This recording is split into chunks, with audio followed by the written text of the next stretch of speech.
or parang hindi masyadong affectionate, hindi na masyadong nag-uusap, pero guys, mahal na mahal pa rin kayo. Mahal na mahal nyo pa rin yung isa't isa, mga kapiksi. And for some of you, parang wala na kayong mahihiling pa, no? As long as you're still together. Kasi yung iba ganun, guys, no? Sapat na. Basta magkasama lang, basta magkasama pa rin, and walang masyadong away. Kasi yung iba nagsisettle sa ganun, mga kapiksi, no? Yung hindi na masyadong nakikipag-away, hindi na masyadong stress, okay lang kahit na hindi na masyadong sweet. Yung hindi na naghahanap ng validation. Nagets nyo ba? Yun yung mga mature na type of relationship, mga kapiksi.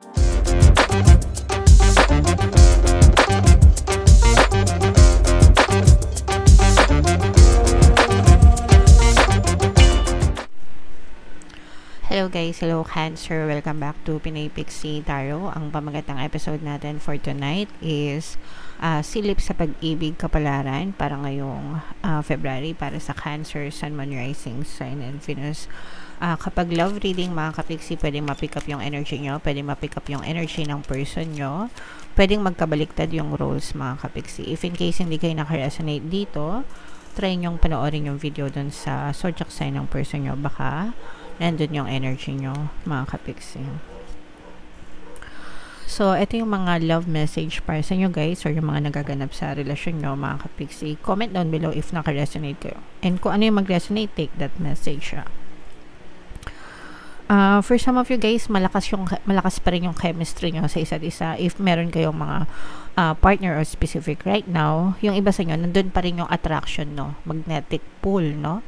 Between you and your person. And it doesn't necessarily mean na okay yung relasyon nyo. For some of you, kahit hindi kayo okay, mga kapiksi, you're still staying together, no? Ibig sabihin kahit na hindi naman talaga kasi sa relasyon, guys, hindi palaging okay, no? Fact yun, no? May mga pag-aaway, may mga disappointments, may mga disagreements, di ba? Pero the fact na you're still staying together, yung iba sa inyo, magkasama pa rin kahit na may mga problema, kahit na hindi nag-uusap, ganyan, but you're still staying together. Ibig sabihin, you're still choosing. Pinipili nyo pa rin, no, yung person, and pinipili pa rin kayo ng person, mga kapiksi. And that alone, yung ganong klaseng sitwasyon, it only proves na malakas pa rin yung attraction sa isa't isa, yung magnetic pull nyo, mga kapiksi. Kahit na hindi na kayo affectionate or hindi na kayo sweet, no? Nandun pa rin, naghihilahan pa rin kayo. And for some of you, I'm sensing na parang merong some kind of parang invisible bond, no? Parang invisible bond, invisible na tali or cord, no? Between you and your person, mga kapiksi. So, napakaganda, napakalakas ng attraction nyo sa isa't isa. And ito namang chemistry nito, yung sweetness, yung pagiging affectionate, guys, pwedeng marikindle yan, mabuhay ulit, no?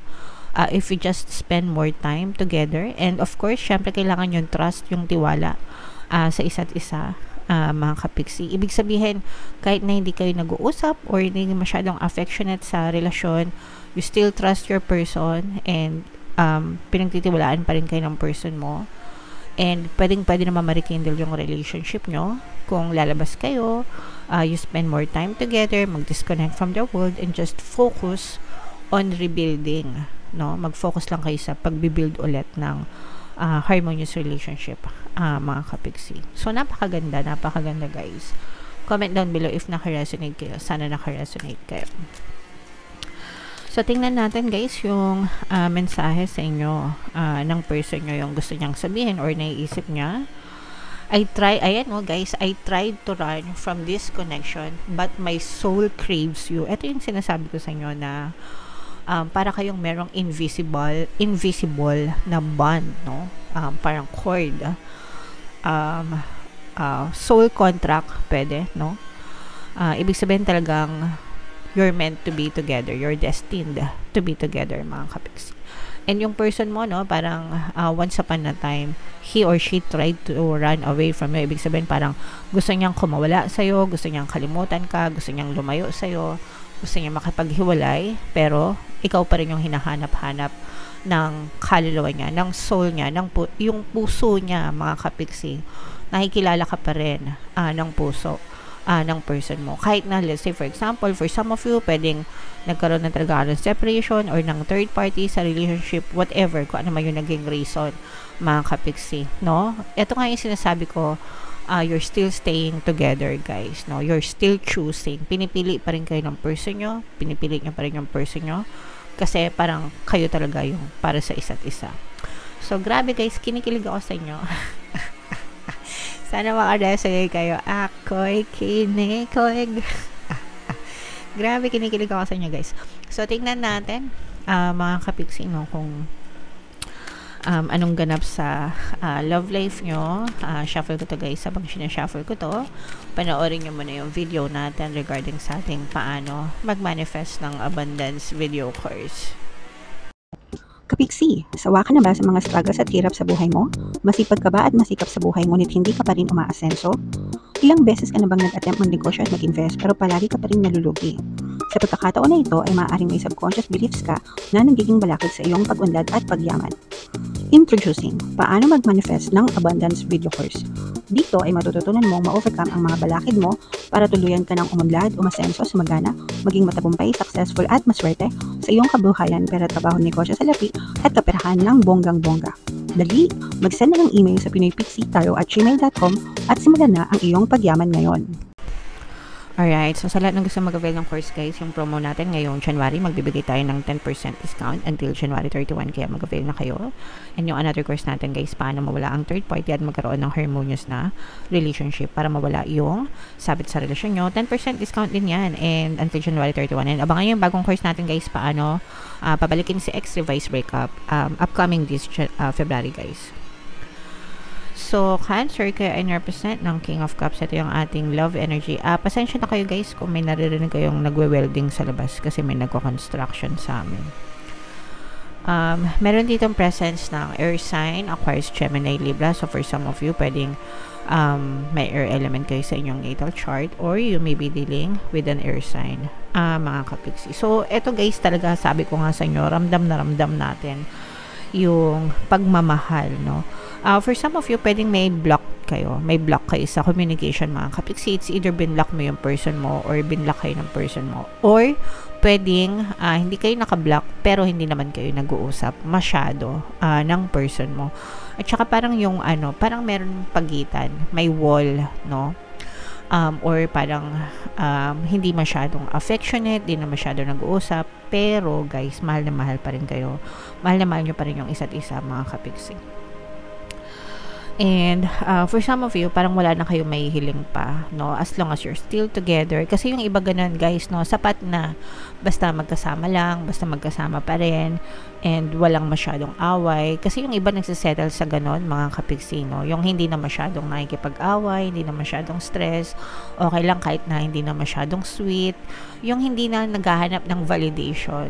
Nagets nyo ba? Yun yung mga matured na type of relationship, mga kapiksi. Hindi yung mga pabebe na relasyon. Kasi pag yung mga pabebe na relasyon, no offense meant, mga kapiksi, no? Pero yung palaging hinahanap si person, palaging pinagdududahan si person, palaging gusto, nagte-text si person, nag-I love you si person. So, yun yung, although, of course, naintindihan ko, kailangan natin yan, pakilig, emotional needs, no? Pero, kung mature na yung relationship, guys, or medyo nagtagal na, hindi na masyadong nagre-relay sa ganon, no? Basta naintindihan mo na mahal mo sila and mahal nila kayo, being together is already enough for some of you. And yun yung nakikita natin para sa inyo, no?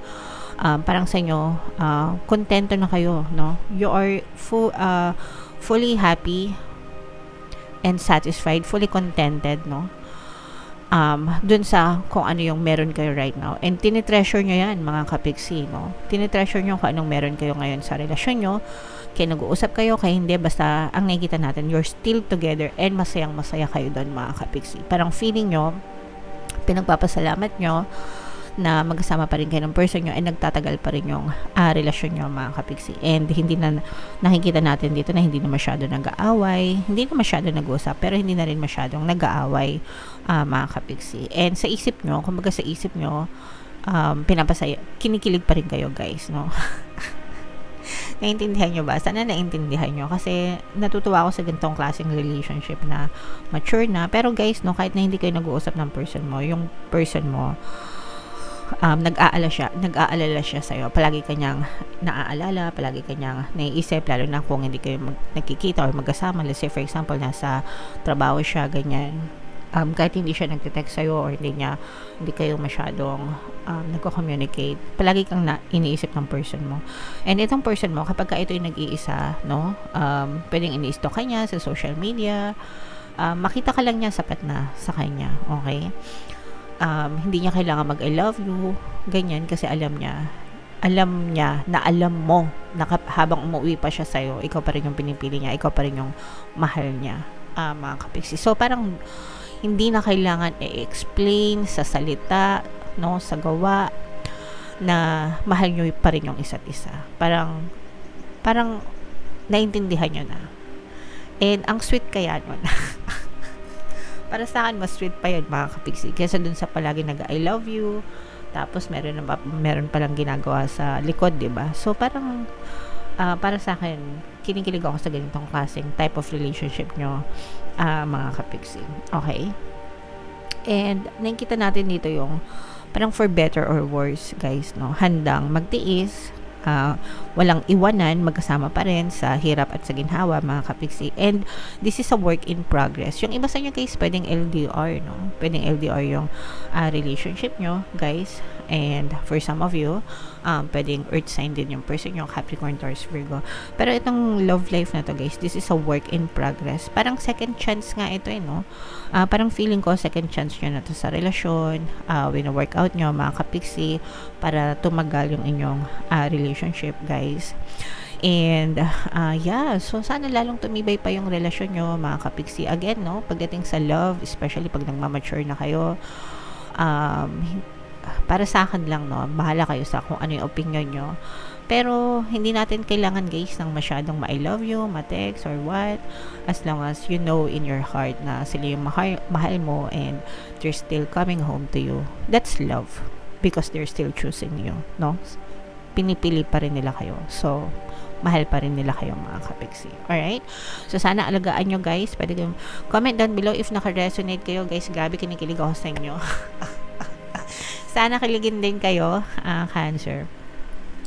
Comment down below if naka-resonate kayo for more love readings, guys. Ito yung ating mga playlist. Ito naman yung ating success stories ng paano mag-manifest ng abundance video course. Click here to subscribe, guys. And ito yung ating mga pampaswerte relationship subliminals. Thank you for liking, sharing, and subscribing. See you next time. I love you all. Have a nice day. Bye-bye.